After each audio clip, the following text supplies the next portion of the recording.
નમસ્કાર. એવું કહેવાય છે કે કલા એ સમાજનો અરીસો છે અને આજે આપણે એ જ અરીસામાં ભારતીય ચિત્રકલાના હજારો વર્ષના ભવ્ય ઇતિહાસનું પ્રતિબિંબ જોવાનો પ્રયત્ન કરવાના છીએ. આ વાત કેટલી સાચી છે નહીં? પ્રાચીન સમયથી જ ભારતીય કલાની દુનિયામાં એક અલગ જ ઓળખ રહી છે. એ ફક્ત સુંદરતા નથી, પણ એ આપણા ઇતિહાસ, આપણી માન્યતાઓ અને આપણી રહેણીકરણીની આખી વાર્તા કહે છે. તો ચાલો આપણે આ સફરમાં આગળ વધીએ. તો કલાને સમજવા માટે નિષ્ણાતો તેને સામાન્ય રીતે બે ભાગમાં વહેંચે છે. એક છે દૃશ્ય કલા, જેને આપણે જોઈ શકીએ છીએ, જેમ કે ચિત્ર કે શિલ્પ, અને બીજી છે પ્રદર્શિત કલા, જેને આપણે અનુભવીએ છીએ, જેમ કે સંગીત કે નૃત્ય. આજે આપણે દૃશ્ય કલાના એક ખૂબ જ મહત્વના પાસા એટલે કે ચિત્રકલાની દુનિયામાં ઊંડા ઉતરવાના છીએ.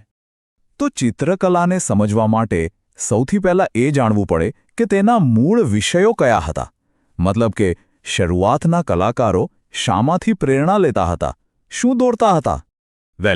શરૂઆતમાં તો પ્રકૃતિ અને ધર્મ, આ બે જ મુખ્ય વિષયો હતા. ચિત્રોમાં તમને ધર્મગ્રંથોની વાર્તાઓ, દેવી દેવતાઓ, પશુ પક્ષીઓ, બસ આવું જ બધું જોવા મળતું.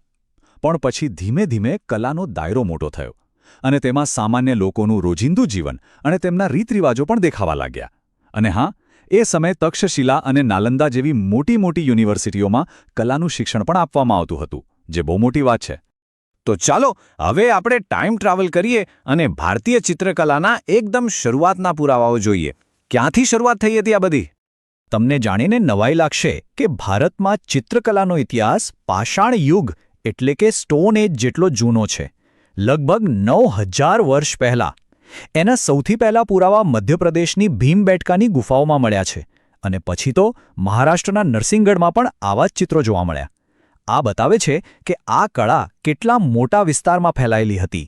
પણ જો આપણે ભારતીય ચિત્રકલાના સુવર્ણયુગની વાત કરીએ તો મોટાભાગના ઇતિહાસકારો એક જ નામ લેશે: ગુપ્તકાળ. આ એ સમય હતો જ્યારે કલા ખરેખર એના શિખર પર હતી. અને ગુપ્તકાળની સૌથી મોટી ભેટ કઈ?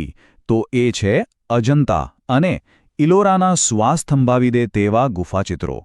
આ ચિત્રોનું મુખ્ય કેન્દ્ર બૌદ્ધ ધર્મની જાતક કથાઓ છે.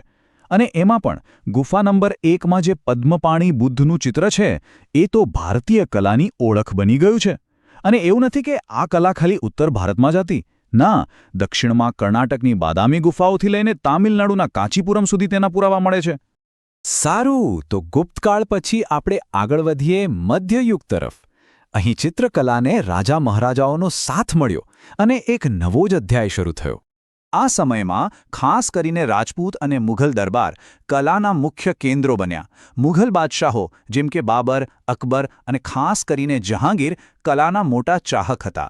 તેમને ચિત્રકારોને બહુ પ્રોત્સાહન આપ્યું અને સાથે સાથે ભક્તિ આંદોલનની લહેર પણ ચાલી રહી હતી, જેના કારણે ધાર્મિક ચિત્રો પણ ખૂબ બન્યા. આ સમયની એક ખાસ ઓળખ હતી લઘુ ચિત્રકલા, જેને આપણે અંગ્રેજીમાં મિનિએચર પેઇન્ટિંગ કહીએ છીએ. આ નાના નાના પણ એકદમ ઝીણવટભર્યા ચિત્રો હતા, જે મોટે ભાગે જૂના ગ્રંથો કે હસ્તપ્રતોને સજાવવા માટે બનાવવામાં આવતા. રસપ્રદ વાત એ છે કે આખા દેશમાં અલગ અલગ શૈલીઓ વિકસી રહી હતી. જેમ કે પૂર્વ ભારતમાં પાલ શૈલીમાં બૌદ્ધ ધર્મનો પ્રભાવ હતો, તો પશ્ચિમમાં જૈન શૈલી જોવા મળતી. અને રાજસ્થાનની રાજપૂત શૈલીમાં તો દરબારનું જીવન અને કૃષ્ણ ભક્તિના રંગો છલકાતા હતા. પછી આવ્યો અંગ્રેજોનો સમય, અને આ એક બહુ મોટો ટર્નિંગ પોઈન્ટ હતો. એક બાજુ આપણી જૂની પરંપરાગત કલાઓ ભૂલાઈ રહી હતી, પણ બીજી બાજુ કંઈક નવું પણ આકાર લઈ રહ્યું હતું.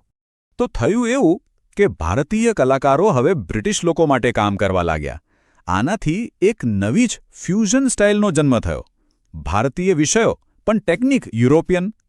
શેખ ઝિયાઉદ્દીન અને ગુલામ અલી ખાન જેવા કલાકારોએ આ શૈલીમાં બહુ સરસ કામ કર્યું. પણ આ નવા યુગનો સૌથી મોટો ચહેરો જો કોઈ હોય તો તે હતા રાજા રવિ વર્મા. એમણે યુરોપિયન ઓઇલ પેઇન્ટિંગની ટેકનિકથી ભારતીય પૌરાણિક પાત્રોને કેનવસ પર જીવંત કરી દીધા. એમનું બનાવેલું દેવી સરસ્વતીનું ચિત્ર તો કોણે નથી જોયું? આજે પણ એ એટલું જ પ્રખ્યાત છે. આ પછી તો જાણે એક નવી લહેર આવી. કલાને પ્રોત્સાહન આપવા માટે મોટી મોટી સંસ્થાઓ બનવા લાગી. મુંબઈમાં સર જે સ્કૂલ ઓફ આર્ટ, વડોદરામાં કલાભવન અને રવિન્દ્રનાથ ટાગોરનું શાંતિનિકેતન. આ બધાએ આધુનિક ભારતીય કલાનો પાયો નાખ્યો. અને આઝાદી પછી તો ફ્રાન્સિસ ન્યૂટન સૂઝા જેવા કલાકારોએ ભેગા મળીને પ્રોગ્રેસિવ આર્ટિસ્ટ ગ્રુપ બનાવ્યું, જેણે ભારતીય કલાને દુનિયાના નકશા પર મૂકી દીધી. તો આ આખી ઐતિહાસિક સફર જોયા પછી એક વાત તો સાફ છે. ભારતીય ચિત્રકલામાં ફક્ત વિષયોની જ નહીં પણ તેને બનાવવાની રીતોમાં એટલે કે પદ્ધતિઓમાં પણ કેટલી બધી વિવિધતા છે. જરા વિચારો, આદિમાનવના ગુફાચિત્રો અને પથ્થરો પરના ચિત્રોથી શરૂ કરીને મંદિરોની દિવાલો પરના ભીંતચિત્રો, પછી ગ્રંથોમાં જોવા મળતા નાના નાના લઘુચિત્રો અને કાપડ પર કરવામાં આવતી છાપકામ, અને છેક આજના આધુનિક જમાનામાં ઓઇલ પેઇન્ટિંગ અને કેનવાસ પેઇન્ટિંગ સુધી, આ કલાએ કેટલા બધા રૂપ બદલ્યા છે. હજારો વર્ષની આ સફર આપણને એક બહુ જ રસપ્રદ સવાલ પાસે લાવીને ઊભી રાખે છે. જે કલાની યાત્રા ગુફાની દિવાલોથી શરૂ થઈ હતી એ આજે ડિજિટલ કેનવાસ સુધી પહોંચી ગઈ છે. તો હવે સવાલ એ છે કે ભવિષ્યમાં આ અમૂલ્ય વારસો બીજું કયું નવું સ્વરૂપ લેશે એ જોવું ખરેખર દિલચસ્પ રહેશે.